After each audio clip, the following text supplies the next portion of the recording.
So I made my way over to the Fayetteville Public Library. Very large collection, nice building, very big.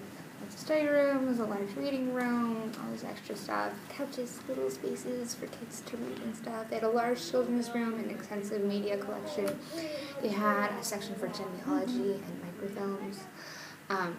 So very nice. And I didn't have to get a library card to use a study room. I just got a guest pass, which is great. So I'm going to tell you, share a little bit about the books that I was able to score at the library.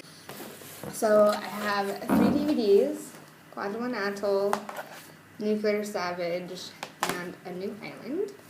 A New Island is actually a documentary about Marshallese people in Arkansas. Fantastic oversized book called 100 Suns.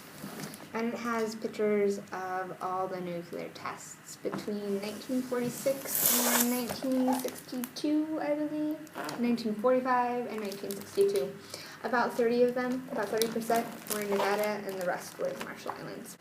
Johnston Island. I think it's beautiful. It looks like, this one was called Dakota, 1.1 megatons in bikini.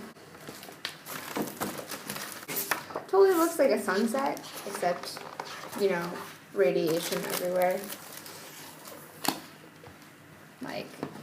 This one's an Anahuaytach.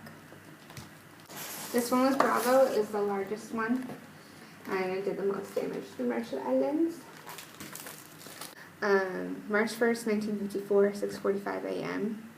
3,000 feet off Nam Island in Bikini Atoll. Surface detonation at 7 feet, yield was 15 megatons. The cloud eventually reached 130,000 feet and a diameter of 66 miles. Bravo was the largest U.S. test ever detonated and was about 2.5 times more powerful than predicted. It was also the worst radiological disaster in U.S. history. So, that's all about nuclear radiation.